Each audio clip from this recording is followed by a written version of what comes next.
تو کل کے درس میں نے آپ کو بتایا تھا کہ یہاں سے تقریباً اس پچھلی آیات کی تشریح، یعنی کہ اب اللہ اپنے بندوں کو احکام بتا رہے ہیں، اپنے احکام۔ تو کل کے درس میں کچھ احکام آئے تھے کہ جس میں ایک تو خرچ کرنے پر تھے، نماز پر تھے اور زکوٰۃ پر تھے، اور اس کے بعد وعدے پر، اور پھر مصیبت اور تکلیف کے اندر صبر کرنے پر۔ تو آج کے درس میں قصاص پر ہے، سخت ہے۔ مجھے ایک دوست نے آج ہی مسجد میں تھے کراچی سے فون کیا درس قرآن پر، تو کہتے کر صاحب احکام آپ میں سن رہا تھا آپ کے، تو وہ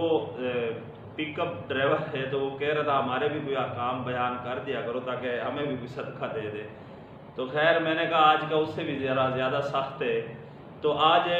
قصاص کے بارے میں ہے۔ تو یہ جو قصاص ہے، یعنی کہ اگر جس طرح کوئی شخص کسی کو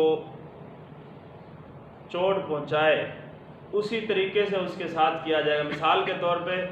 قتل عامد جو ہے، کسی نے کسی کو قتل کر دیا ایسی دھات سے، ایسی یعنی کہ بارود سے، ایسی چیز سے کہ جس کی لگنے کی وجہ سے وہ انسان کیا ہے، مر گیا۔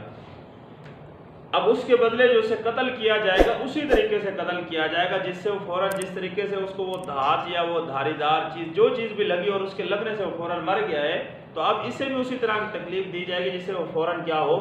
مر جائے۔ ایسے نہیں کہ وہ تو فوراً مر گیا اور اسے تم یعنی کہ ایسی تکلیفیں دیتے رہو نہ وہ بچے اور نہ مرے، اس طرح کی تکلیف نہیں دے سکتے۔ یا دوسرے آگے قتل عمد ہے، قتل خطا ہے، وہ آگے ساری آ جائیں گی مختصر سے۔ یعنی کہ مثال اگر کسی نے کسی کا کان کاٹ دیا ہے نا، تو یہ نہیں کہ تم اس کے بدلے میں اس کے دونوں کان کاٹ دو،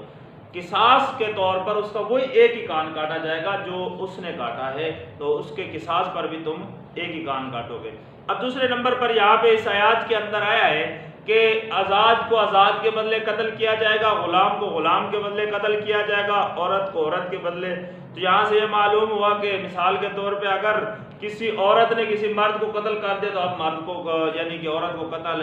نہیں کیا جائے گا۔ آیات سے تو واضح یہی لگ رہا ہے نا کہ عورت کے بدلے کس کو، عورت کو کیا جائے گا، اور جب عورت نے مرد کو قتل کر دیا تو اب کیا بنے گا، قرآن میں تو یہی ہے۔ تو یہ جب زمانہ جاہلیت کے اندر اسلام کے آنے سے کیا ہے، پہلے دو قبیلوں کی آپس میں لڑائی ہوئی، اس لڑائی کے اندر یعنی کہ کچھ لوگ کیا ہوئے، قتل ہوئے، اور ان کا اس چیز پر ابھی تک فیصلہ نہیں ہوا تھا کہ زمانہ اسلام آ گیا، اسلام کا زمانہ آ گیا، اللہ کے محبوب کی نبوت آ گئی اور اسلامی شریعت آ گئی۔ تو اب ایک قبیلہ ان میں سے کیا ہوا، مسلمان ہو گیا۔ اب جو مسلمان ہو گیا، دوسرا جو قبیلہ تھا وہ قوت والا، طاقت والا، انہوں نے اب کیا کیا کہ ہمیں جو ہے نا اس پر کیا چاہیے، یعنی کہ قصاص لینا ہے ہم نے، تو ہمارا جو غلام قتل کیا تھا نا انہوں نے، ہم اس کے بدلے کیا کریں گے، آزاد قتل کریں گے، ٹھیک ہے۔ اور جو انہوں نے ہماری عورت قتل کی تھی اس کے بدلے ہم کیا کریں گے، مرد ان کا قتل کریں گے۔ تو شریعت کسی پر ظلم ہونے نہیں دیتی، تو شریعت کا جو قانون ہے، قانون ویسے ہی نافذ کیا جائے گا۔ تو اب اس وقت اللہ نے یہ آیات مبارک اتاری کہ غلام کے بدلے غلام ہی کو قتل کرو گے، اس کے بدلے دوسرا آزاد آدمی قتل نہیں کیا جائے گا، تو عورت کے بدلے عورت ہی کا قتل کی جائے گی، مرد قتل نہیں کیا جائے گا۔ تو یہ آیات اس وجہ سے اتاری۔ باقی اگر کسی غلام نے کسی آزاد کو قتل کر دیا تو اس آزاد کے بدلے غلام کو قتل کیا جائے گا، اور کسی آزاد نے اگر غلام کو قتل کر دیا تو اس غلام کے بدلے آزاد کو قتل کیا جائے گا قصاص کے اندر۔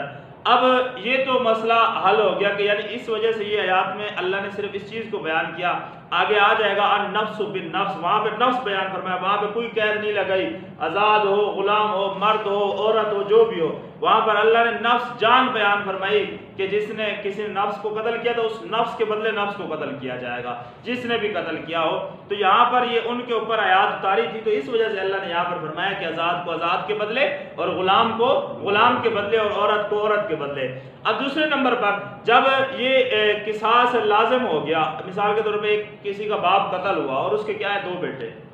دو بیٹے ہیں، اب صلح پر ایک بیٹے نے معاف کر دیا، والد کا قتل کیا ہے، معاف کر دیا، اللہ کی رضا کے لیے معاف کر دیا، دوسرا بیٹا معاف نہیں کر رہا، تو اب اس کو نصف دیت دی جائے گی۔ نصف کیا ہے؟ دیت دی جائے گی۔ مثال کے طور پہ دیت ہے پوری 100 اونٹ، 100 اونٹ قصاص کی اگر یعنی کہ راضی ہو جائے، معاف کر دیں، تو اس پر کیا ہے 100 اونٹ، تو اب 100 میں سے 50 اونٹ اس کو دیے جائیں گے۔ 50 والے نے تو کیا کر دیا؟ معاف کر دیا نا، تو اب بچے نصف دیت، تو نصف دیت اسے دی جائے گی۔ اور اسی طرح یہ 2 کی میں نے مثال دی، جتنے بھی ہوں یعنی کہ ان میں سے جتنوں نے معاف کر دیا ان کا حصہ نکال کر باقی جو ہے وہ اس کی دیت نکالی جائے گی، اور پھر اسی طریقے سے وہ جو دیت ہے، وہ جو مال ہے اس کے اندر آیا ہے، تو وہ اسی طرح ورثاء کے اندر کیا ہے؟ تقسیم کیا جائے گا، جیسے وراثت تقسیم ہوتی ہے۔ تو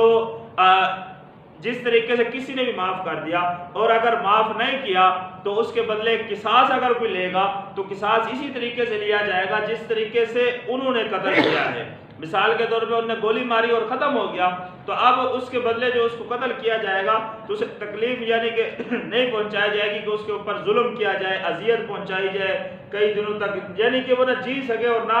مر سکے، تو اس طرح کا اس کے ساتھ نہیں کیا جائے گا۔ جس طریقے سے اس نے قتل کیا ہے اسی طریقے سے قصاص کے بدلے اسی کو کیا کیا جائے گا؟ قتل کیا جائے گا۔ اور یعنی کہ اللہ نے فرمایا نا کہ اس میں تمہارے لیے زندگی ہے، زندگی اس طریقے سے کہ جب قصاص ہوگا کوئی کسی کو قتل نہیں کرے گا، جب شریعت کا قانون ہوگا تو کوئی کسی کو قتل نہیں کرے گا، اور جب شریعت کا قانون نہ ہو تو پھر ظاہر سی بات ہے کوئی مار کے چلا جاتا ہے، کسی کو پتہ ہی نہیں ہوتا اور نہ کوئی پوچھنے والا ہوتا ہے۔ امیر ہو مارنے والا، قتل کرنے والا، تو اسے تو ویسے کوئی پوچھنے والا نہیں ہوتا، اگر کوئی غریب کر دے تو پھر بیچارے کیا ہیں؟ پکڑے جاتے ہیں۔ امیر آج کے دور میں مار دے، حالانکہ یہاں پر یہ جو قصاص کی بات ہے نا، قصاص کے اندر مثال کسی نے قتل کیا تو اس کے ورثاء اس سے قصاص نہ لیں، کیونکہ وہ زیادتی کر سکتے ہیں۔ ایک ظاہر سی بات ہے، کسی کا اللہ نہ کرے کسی کا باپ قتل ہوا تو ظاہر سی بات ہے بیٹوں کے دل کے اندر تکلیف ہے نا، تو اب اللہ کا قانون یہ ہے کہ اس کے بیٹے قصاص نہ لیں۔ کیوں؟ علماء امت کے علماء کا بھی اس میں اجماع ہے کہ ورثاء کیونکہ زیادتی کر سکتے ہیں، کیونکہ ان کے اوپر تکلیف ہے، دکھ ہے، اس وقت ان کو کچھ نہیں پتہ چلتا، تو جو وقت کا حاکم ہے، بادشاہ ہے، اگر وہ یعنی کہ عدل و انصاف والا ہے، مسلمان ہے، تو وہ قصاص لے گا، وہ ان کا کیا کرے گا؟ فیصلہ کرے گا، جس طریقے سے قتل کیا ہے اس طریقے سے ان سے قصاص لیا جائے گا۔ تو یعنی کہ شریعت ہر چیز کو مد نظر رکھ کر اس چیز کا فیصلہ کیا ہے؟ نافذ کرتی ہے۔ اگر اس طرح ہو تو پھر ظاہر سی بات ہے اس پر زیادتی، اسے ماریں گے، پھر بعد میں جا کے اسے قتل کیا جائے گا۔ تو اس وجہ سے علماء یعنی کہ امت بھی جو اس چیز پر اجماع ہے کہ یعنی کہ اس کا جو قصاص ہے وہ وقت کا حاکم جو ہوگا اس کے ذمہ لگایا جائے گا، کیونکہ وہ قصاص لے گا جس طریقے سے انہوں نے قتل کیا ہے۔ اور آگے آ جائے گا، میں نے آپ کو بتا جس طریقے سے بھی جس کا جتنا ہاتھ، مثال کے طور پہ کسی کا ہاتھ یہاں سے انگلیوں کو کاٹا گیا ہے تو اب اس کے قصاص کے اندر یہ نہیں کہ اس کا ہاتھ تم یہاں سے کاٹ دو، شریعت کا یہ ہے کہ تم اس کو یہاں سے کاٹو گے، اگر معاف کرو گے اس پر دیت لو گے تو اس کی جو دیت ہوگی وہ تقسیم کی جائے گی، یعنی کہ ان انگلیوں کی، اس آدھے ہاتھ کی دیت کیا بنتی ہے اور اس کی دیت کیا ہے اسے دی جائے گی۔